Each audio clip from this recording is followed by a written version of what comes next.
Can AI code Minecraft? That's what we're about to find out in this video. We're going to try all the top models and see which is the best.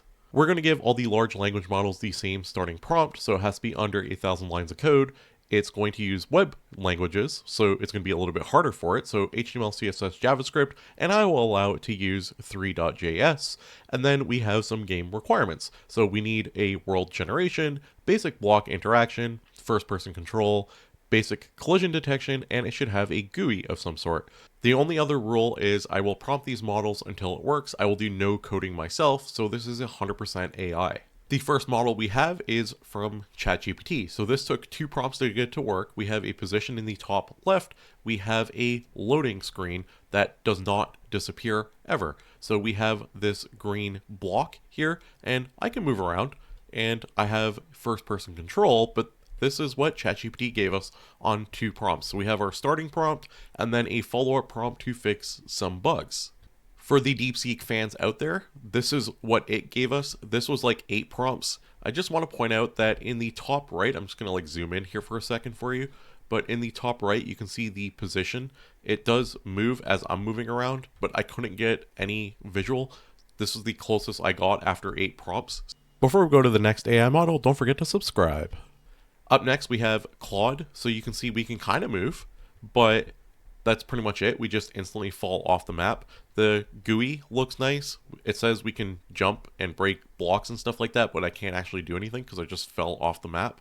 But this is Claude after a single prompt, so you can kind of see it sort of working. So this is Grok's after 2 prompts, and again, this is just the total number of prompts to get code that is working. So you can see here's Grok's, and Grok's is kind of interesting. I'm not exactly sure what's happening, but it looks cool, and you can kind of move around. So if I stop moving, you can see what happens, and then if I start moving, I can kind of like move and jump a little bit. You can see it has the basis of a game somewhere beneath all these triangles. And then we have Gemini, and this is after a single prompt. So we can jump. It is a bit laggy, but this is HTML. So we can break blocks, so that's kind of cool. And also we can right click to add blocks. So I can actually add blocks here, and we have the basis of a Minecraft game. I took the base code that Gemini gave us, I put it back into Gemini, and I said make it better, and this was the result. So this is 1.1, and it looks a lot better, but it is very, very laggy. Said make it more efficient, and here we go. It is way more efficient. We have a water physics. I can still jump, but I can also go through these walls, which is not ideal. And I can build blocks, but I cannot destroy blocks anymore. So kind of made it better, but also made it worse. Then we have 1.3, and you'll notice that the invisible wall is still there, but guess what? I can build blocks now, so that's kind of cool. We have 1.4 now, and the invisible wall is still there, but I can also place grass, I can place dirt, stone, wood planks, leaves, so on and so forth. Now we have 1.5, where the GUI got an upgrade, so you can see at the bottom exactly which one we are selecting, and it shows you exactly what you're about to place. The top left looks a little bit nicer, just starting to polish up a little bit, but we still have a problem with this invisible wall thing that it has not been able to fix. Then we have 1.6, which you can see it finally fixed the wall, so everything is starting to look good, but there's still one problem. You can just kind of walk through the walls. We have version 1.7, which it fixes that problem. We can no longer walk through the walls. We have version 1.8, where we have a start menu now, so we have a click to play button, and also you'll notice the background is bright yellow, or the sky is. And the reason why is we have a time. So in the top left, you can actually see the time of day in FranklinCraft, how it is working. Then we have version 1.9, we went to Suno AI, we have some background sound, we're starting to polish the UI, the menus, we're starting to make it look just a little bit better. And finally, FranklinCraft 2.0, the world is ready. And we have nice background music that plays. We have a nice polished version of Minecraft that is still relatively simple, but this is all coded in web languages using only AI, which is pretty incredible.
I'll have the prompt in the description below. Give it a try. Let me know what your thoughts are in the comments below. What do you think the best AI model is right now for coding? If you guys enjoyed this video, don't forget to leave a like on the video. Do subscribe for more AI content. Thanks for watching. I'll see you in the next one. Creating the journey's yours. Unlock the future, open the doors. Ideas and inspiration, just one click. Our site's the magic. It's really